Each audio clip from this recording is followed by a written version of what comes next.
네, 안녕하세요. 최근 디폴트 옵션 도입을 골자로 하는 근로자 퇴직급여 보장법 개정안의 국회 통과 여부에 금융권의 관심이 집중되고 있습니다. 오늘은 퇴직연금 디폴트 옵션 제도의 도입 필요성에 대해서 심도 깊게 알아보기 위해 자본시장연구원 펀드연금실의 남재우 실장님을 모셨습니다. 실장님 안녕하세요. 네, 안녕하세요. 네, 오늘 시간 내주셔서 감사합니다. 그럼 디폴트 옵션 제도에 대해 몇 가지 질문 드리겠습니다. 먼저 연금 선진국들에서는 DC형을 필수적인 장치로 인식하고 있는 것 같은데요. DC형 퇴직연금에 디폴트 옵션이 꼭 있어야 하는 이유, 그 이유가 뭘까요? 네, 먼저 디폴트 옵션이란 용어요. 근로자 스스로 운용 지시를 해야 하는 DC형 퇴직연금에 쓰죠. 운용 지시가 없는 경우에 사전에 지정된 투자 상품으로 자동으로 운영되게 하는 제도를 말합니다. 지금 개정안에서는 사전 지정 운용 제도라는 이름으로 법안이 발의되어 있습니다. 먼저 첫 번째 질문은 지금 이 시기에 어떻게 보면 논란도 많은 디폴트 옵션이라는 제도를 꼭 도입해야만 하는가입니다. 사실 디폴트 옵션에 대한 논의는 이미 7, 8년 전부터 관련 전문가를 중심으로 꽤 오랜 기간 논의되어 온 사안입니다. 이제는 어느 정도 결론이 모아진 논쟁이고요. 결론적으로 말씀드리면은 DC형 퇴직연금에서 디폴트 옵션이라는 제도는 옵션이 아닌 필수다라는 데 대해서 대부분의 전문가들이 동의하고 있는 상황입니다. 16년 전이 되네요. 우리나라에 퇴직연금 제도가 도입되었을 때 DC형 퇴직연금에서는 처음 도입 당시부터 당연히 함께 준비되었어야 할 제도적 장치가 디폴트 옵션이다. 그렇게 말씀을 드릴 수가 있겠습니다. 이러한 주장의 근거에는 퇴직연금 제도, 그 중에서도 특히 DC형 퇴직연금에 대한 이해가 좀 필요한데요. 평균 수명이 많이 늘어나면서 점점 더 많은 노후 소득이 필요해지고 있는데요. 보통 은퇴 이전에 벌던 소득의 60% 정도가 연금의 형태로 지급되어야 한다라고 얘기를 합니다. 흔히 소득 대체율 60%의 의미인데요. 이를 위해서 다층연금 체계, 국민연금, 퇴직연금, 개인연금으로 구성된 다층의 연금 체계를 구성하고요. 그 중간에 있는 퇴직연금 제도는 개인의 노후소득 보장이라는 어떻게 보면 사적 영역이죠. 이러한 사적 영역을 국가가 기업을 통해서 강제적으로 시행하고 있는 그런 구조라고 이해를 할 수 있겠습니다. 이를 국가가 강제하는 이유는 흔히 개인의 제한된 합리성이라고 얘기를 합니다.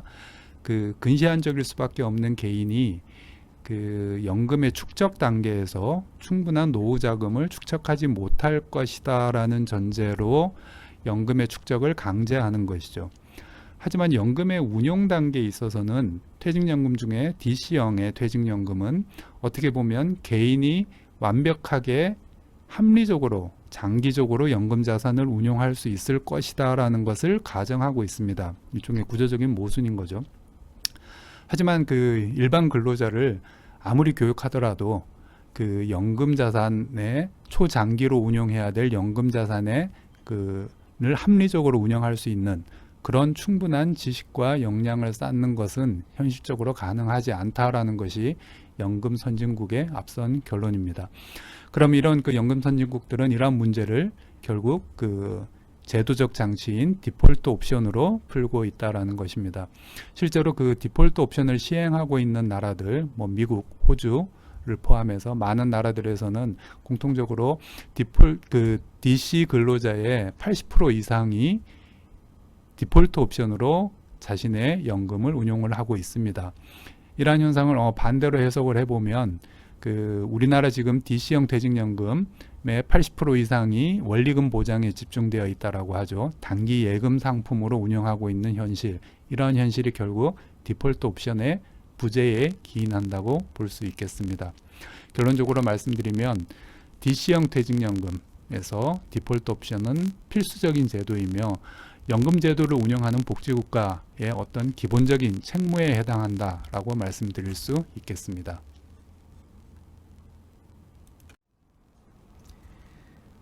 네, 일각에서는 디폴트 옵션의 원금 손실을 우려하는 시각도 있는데요. 디폴트 옵션이 실적 배당형 상품으로 구성되어야 하는 이유, 그 이유를 좀 말씀해 주시겠습니까? 디폴트 옵션 제도의 그 도입 목적은 연금 자산을 방치하지 말고 합리적으로 운용하자는 것입니다. 이러한 목적을 온전히 달성할 수 있는 방향으로 디폴트 옵션이 설정되는 것이 중요하겠죠.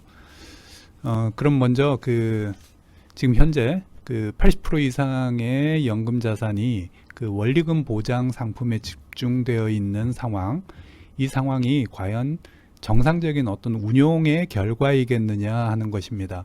아마도 대부분의 경우 본업이 따로 있는 근로자들이 어떤 시간 부족, 역량 부족 이런 것들로 인한 무관심 등으로 인한 방치 상황으로 보는 게 맞을 겁니다. 그렇다면 퇴직연금의 합리적 운용이란 어떤 의미일까요? 퇴직연금은 전형적인 장기 투자 자산입니다. 우리나라 근로자들의 평균 근속 연한이 6, 7년 정도, 아무리 짧다고 하더라도 적어도 퇴직연금을 단기 투자로 운영할 수는 없는 노릇이고요.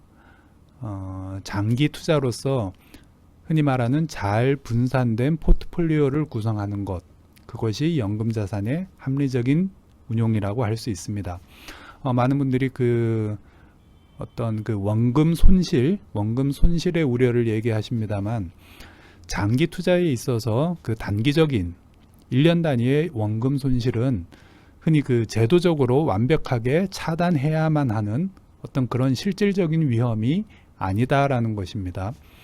예를 들어 어느 한 해에 실적 배당 상품에서 원금 손실이 발생했다고 했을 때, 이때의 원금 손실은 실현 손실이 아닌 일종의 평가 손실이라는 겁니다. 그러니까 예를 들어 은퇴를 앞두고 있어서 평가 손실을 실현시켜야만 하는 그런 은퇴 시점의 근로자가 아니라면, 일반 근로자들의 경우에는 장기 투자에 있어서 얼마든지 감내할 수 있는 위험이다라는 의미입니다.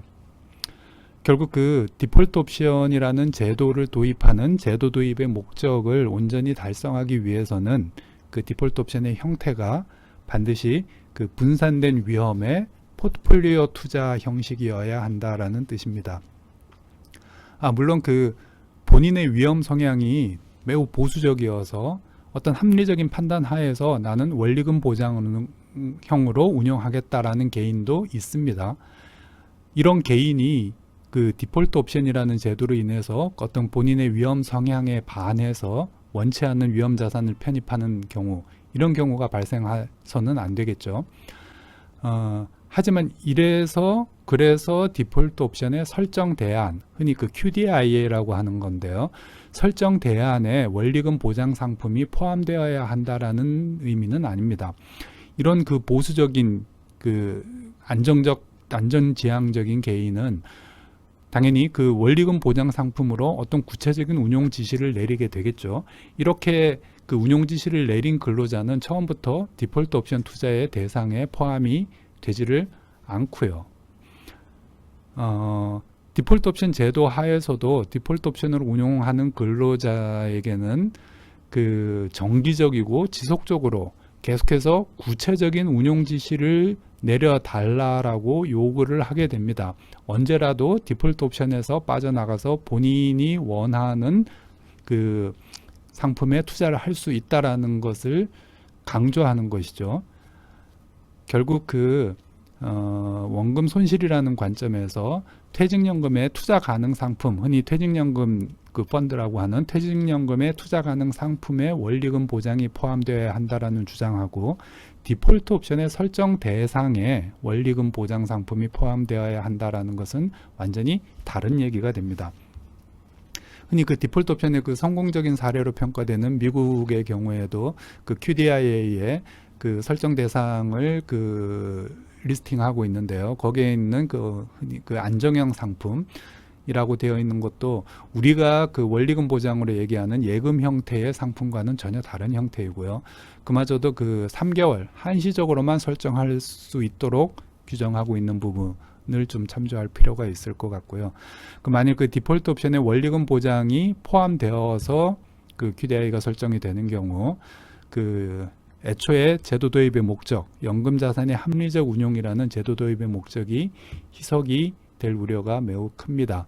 실제 그 일본이 그 사례라고 할 수가 있고요. 그 디폴트 옵션의 원리금 보장을 포함하는 그런 선택 제도를 도입함으로 인해서 그 디폴트 옵션이 도입되고 난 이후에도 여전히 70%의 그 근로자들이 그 원리금 보장으로 디폴트 옵션으로 운영하고 있는 그런 그 적절치 않은 상황이 그 반복되고 있는 현실을 참조할 필요가 있을 것 같습니다.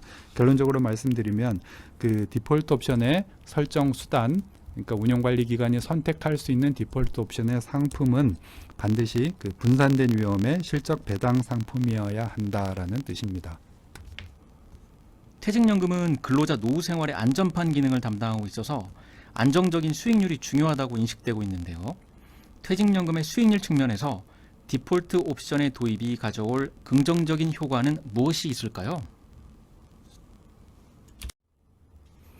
네, 사실 그 디폴트 옵션 제도를 도입한다고 해서 그 DC형 퇴직연금의 수익률이 반드시 높아지겠느냐라는 우려가 있는 것이 사실입니다.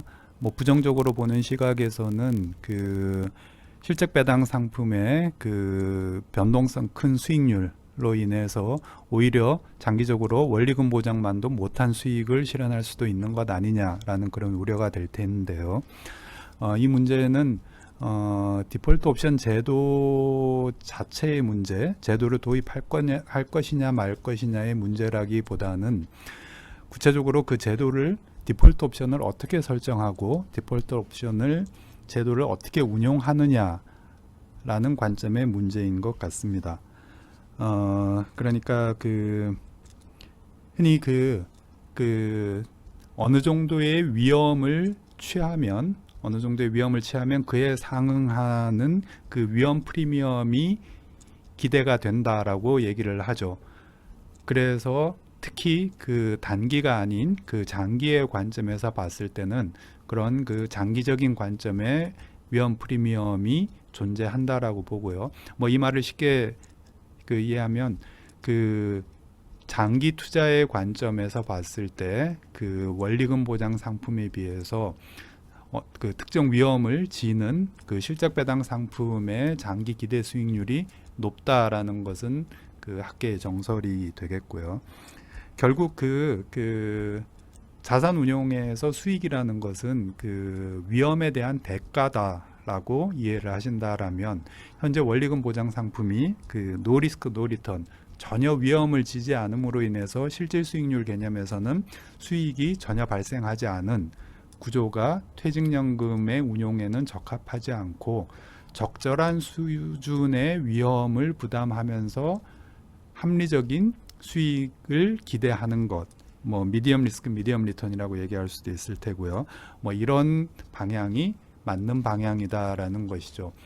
그렇게 해서 만들어지는 수익률의 차이가 뭐 그렇게 몇 퍼센트 포인트로 크지 않다라고 하더라도 적어도 10년 이상의 어떤 복리 구조의 그런 그 수익 환경에서는 그 크지 않은 차이가 나중에 퇴직 급여 측면에서는 굉장히 큰 차이를 만들어낸다라고 봅니다. 이러한 의미에서 그 외국의 디폴트 옵션 제도를 보면은 대부분의 경우 반드시 그 적절한 수준의 위험 자산을 편입할 것을 그렇게 강제를 하고 있습니다. 그 예를 들어서 그 칠레 그 멀티 펀드라는 제도가 있는데요. 각각의 연령대별로 그 안전 자산에서부터 그 위험 자산까지 그 다양한 위험 성향의 펀드를 제시를 하고 있습니다. 근데 그 펀드를 개인이 DC 근로자가 선택을 하게 되는데요. 특정한 그 선택을 하지 않은, 그러니까 운용 지시를 내리지 않은 근로자에게는 그 연령대에서 선택 가능한 펀드의 중간 정도의 위험도를 갖는 펀드를 디폴트 옵션으로 제공을 하는 그런 체계를 갖추고 있습니다. 여기에서 또 아실 수 있는 것처럼 디폴트 옵션이라는 게 물론 그 평균적으로 보수적인 그 위험을 취하기는 하지만 그렇다고 해서 굉장히 낮은 아주 낮은 최저의 위험 수준은 아니다라는 것이죠. 적정 수준의 위험을 취하고 적정 수준의 수익을 기대한다라는 게 중요하다라고 봅니다. 자산 운용에서 결국 그 수익률 제고라는 것은 그 어떤 그 운용의 경쟁의 결과로 나타난다라고 봅니다. 그렇게 보면은 결국 디폴트 옵션이라는 제도를 도입해서 어떤 그 DC 근로자의 그 수익률 제고를 기대를 하려면 이 디폴트 옵션 제도에서 그 금융기관의 어떤 그 경쟁 구도를 만들어 주는 것이 가장 중요하다라고 봅니다. 저희가 많이 그 벤치마킹 하고 있는 호주의 사례를 보면 호주는 그 기금을 선택할 수 있는 기금 선택제인데요. 그 기금들이 디폴트 옵션을 설정을 하고 있고요. 그런데 이제 호주 그 정부 당국에 의해서 하나의 기금은 반드시 하나의 디폴트 옵션만을 설정하도록 하고 있습니다. 이제 그거를 마이스퍼라는 제도로 부르고 있는데요. 마이스퍼에서는 그 하나의 기금이 대표 상품 형식으로 하나의 디폴트 옵션만을 설정을 할 수가 있고, 그러면 근로자가 기금을 선택한다라는 말의 의미는 결국 그 기금이 설정하고 있는 디폴트 옵션을 설정한다라는 의미가 되게 됩니다. 호주의 경우에도 그 근로자 수 기준으로는 80% 이상의 근로자가 디폴트 옵션으로 운영을 하고 있기 때문에요. 결국 기금이 선택이 되려면 그 기금이 설정하고 있는 디폴트 옵션의 그 안정성, 효율성, 위험 조정 관점의 수익률, 이런 것들이 더 경쟁력을 가질 때 그 기금이 선택이 될 수 있다라는 의미죠. 그러다 보니까 그 호주 기금들, 슈퍼애니에이션 기금들이 설정하고 있는 디폴트 옵션의 그 수익률, 효율성이 굉장히 높고요. 그것이 그 호주 퇴직연금 제도의 그 성공적인 성과의 비결이다라고 알려져 있습니다. 뭐 이를 감안하면은 우리도 디폴트 옵션 제도를 도입하게 됐을 때 그 디폴트 옵션을 가입자들이 그 투명하게 그리고 객관적으로 비교할 수 있도록 그 감독 당국의 어떤 디폴트 옵션에 대한 관리 감독 방안이 그 병행되어야 할 것으로 봅니다. 결국 그 어떤 그 분산된 그 위험의 투자 포트폴리오를 구축을 하고 디폴트 옵션을 설정하는 그 운용관리 기관들, 금융기관들의 경쟁 구도를 보다 강화할 수 있다라면 디폴트 옵션 제도 도입으로 인해서 분명한 수익률 제고의 효과를 기대할 수 있을 것으로 그렇게 생각을 합니다. 퇴직연금 디폴트 옵션 제도에 대한 인터뷰를 마치겠습니다. 함께해 주신 자부시장 연구원 남재호 실장님께 진심으로 감사드립니다.